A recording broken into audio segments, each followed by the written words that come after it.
President Obama continues to meet with America's adversaries at the United Nations. Earlier today, Obama sat down with Cuba's communist president, Raul Castro, to discuss normalizing diplomatic relations. Now, it is the first time leaders from both countries have met on U.S. soil in almost 60 years.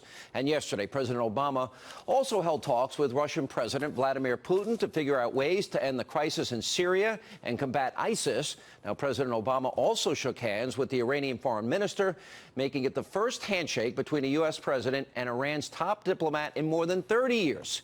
Here with reaction, 2016 GOP presidential candidate Senator Marco Rubio is with us. Senator, let me start with Vladimir Putin. I thought you had one of the best moments in the last debate when you called him a gangster, and then you went on to make a prediction that is absolutely now coming true. Explain. Well, we know that Russia, a couple things are happening with Russia under Putin. One is this knee-jerk reaction. They're going to be against whatever America wants. But the second is he wants to reposition Russia as a geopolitical force equal to the United States. And so this thing that's going on in the Middle East is an example of it. What is going on now is he's going across to the countries in the Middle East and he's saying, look, the Americans broke the Middle East and now they're leaving and they're unreliable. So we're going to step in and we're actually going to fight ISIS. We're really going to do it. But his real goal here is to protect Assad, keep Assad in power, and increase his leverage in the region. And that's exactly what he's achieving by what he's done now over the last 48 hours, not just repositioning military assets within the territory of Syria, but also going to the United Nations and saying to the world that Russia, under Vladimir Putin, they're going to be the ones that lead the anti-ISIS coalition. It really diminishes America, both geopolitically in the region, but ultimately in the eyes of our allies and others around the world. You know, Machiavelli once famously said, it's better to be feared than loved. Why do I see Vladimir Putin as the one that is feared, not loved, and Obama's not loved or feared? In other words, is America now on the world stage creating a vacuum, betraying our allies like Israel and others in the Middle East, and opening this basically giving away the table to the Iranians? Is now Putin coming in and taking advantage of that? And what does it mean for what's going to happen down the road in terms of international safety? Well, here's what it means. Number one, Vladimir Putin's reputation people may not like him in the international stage or some of the things he's done, but he's seen as decisive and reliable, albeit in a way that perhaps is not in the interest of most of the world. On the other hand, Obama is seen as unreliable, skittish, afraid to engage, and not clear about what he wants to do moving forward.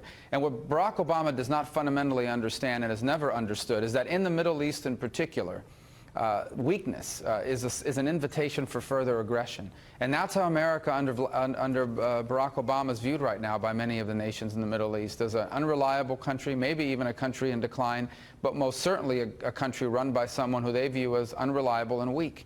And the consequences are significant geopolitically because it extends not just to the Middle East, but in the Asia-Pacific region and even into Europe. 62% of Republicans feel betrayed by the Republican Party in D.C. 52% of Americans feel that Congress is corrupt.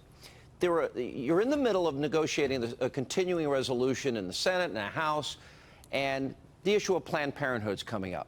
Executive amnesty, that ended up getting funded back in February when the Republicans said they would stop that in the last election cycle. Then you go back to defunding Obamacare. Republicans wouldn't use the power of the purse. Is the Republican Party fighting hard enough? In other words, do they deserve that poll number? Because I would argue they probably do. Yeah, and here's why. Because the first point I would make is, fighting isn't just saying, well, we're going to vote, we're going to take a vote, we're going to prove to people we don't have the votes, and then we'll do what we need to do.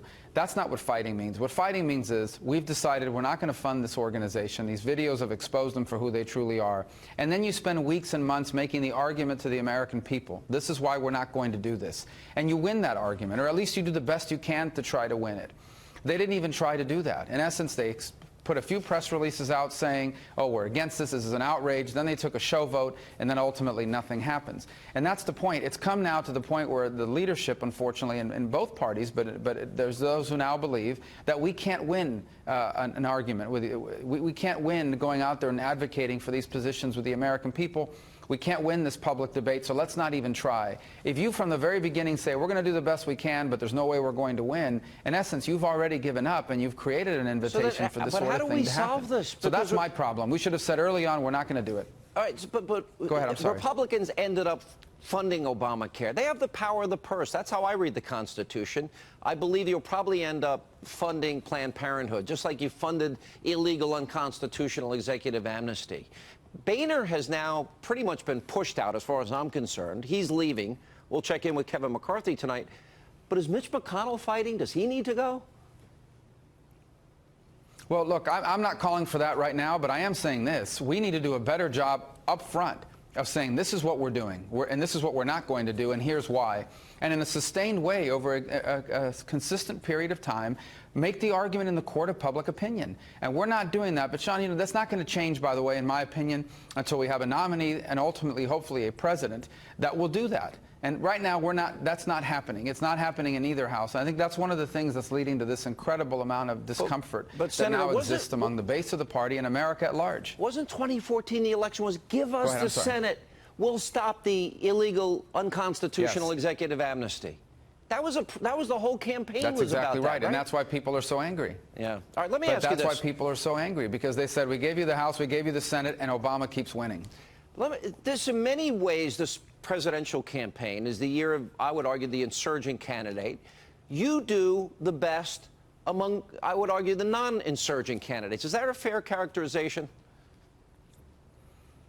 Well, yes, I've worked in the Senate for 4 years, but I'm not of the Senate. I work in the Senate. I'm proud to represent Florida in the Senate. But let's remember why I went there to begin with.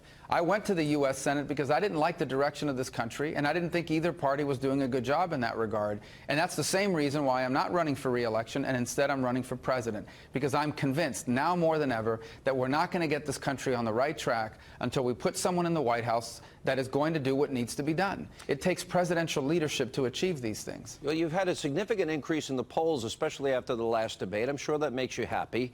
With that comes added scrutiny. There's been a back and forth between you and Donald Trump. He's attacked you. You've responded. And at the Value Voters Summit, by the way, when he attacked you, he didn't get a great response. Let's roll the tape. Senator Rubio is a lightweight. We understand that. He wouldn't be able to do this. He wouldn't know a trade deal from any other deal. Marco Rubio is a lightweight. I can't imagine that he goes anywhere. Who, by the way, has the worst voting record in the United States Senate. You have this clown, Marco Rubio. I've been so nice to him. I've been so nice. I've been so nice. Marco Rubio, he's like a kid. He shouldn't even be running in this race as far as I'm concerned. He's a kid. Marco Rubio, who has the worst voting record in the United States Senate, and a young guy, although he sweats more than any young person I've ever seen in my life. Now, you responded, and let's play a little bit of what you said in your response. Look, I'm not interested in the back and forth to be a member or a part of his freak show. I would just say this. He is a very sensitive person. He doesn't like to be criticized. He responds to criticism very poorly. But this election is not going to be about Donald Trump. He thinks it is, but it's not about him. It has to be about the issues confronting our country. And my sense of it is that every time issues become prominent, he will say something outrageous or do something outrageous so that he doesn't have to talk about the issues. What's your reaction to all of this? Is this just part and parcel of presidential politics? Yeah, We should expect this? Well, no, it isn't. It shouldn't be, and it normally isn't. But like I said earlier before, look, it's very clear he's a very insecure person. He doesn't like to be criticized. You know, the presidency's a tough job. You're going to be criticized, and you can't flip out every time somebody says something about you. He does. And that's his problem. I don't have time to kind of analyze why that is, but that's the reality of it. He had a bad week. You know, he got booed on a stage. He had very few people show up to an event he gave. Just today, Tom Brady said he's not endorsing Donald Trump, despite these reports that he didn't even have Tom Brady on his side now. So he's a very sensitive guy, and that's fine. That's his problem. I'm not going to worry about it. Here's what I am going to worry about. Why do you I'm think going to worry he's about doing the future so well? of this country. What is he tapped into that you think he's doing so well? Well, first of all, I mean, Well, I mean, let's be clear. I mean, 3/4 of the Republican Party does not support him. That being said, both him and other candidates have tapped into what you and I just discussed a moment ago, and that is the political class is completely out of touch with this country. The disconnect between Washington, D.C., both political parties, and our people has never been broader. People are worried. You know, you got millions of people in this country living paycheck to paycheck. And this government is making it worse for them, not better for them. There's this feeling that the only people that win are the people that are connected to government, who can hire a lobbyist and influence the direction of it. And for the first time in 35 years, you have more businesses dying than starting, and nothing is happening. And they've been hearing promises from both political parties for the better part of a decade. All right, nothing gets better, question. and people are angry, and they're frustrated. How you've now come up significantly in the polls. Walk us through the path that you see to the presidency, to the nomination.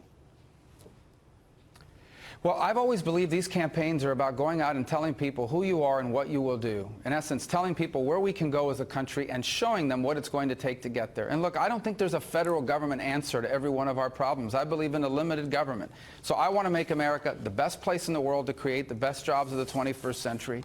I want to make it easier and cheaper for people to acquire the skills they need for that job, for those jobs. But most importantly, I want a federal government that keeps us safe, that secures our border, that rebuilds our military, that has a foreign policy of moral clarity and strength.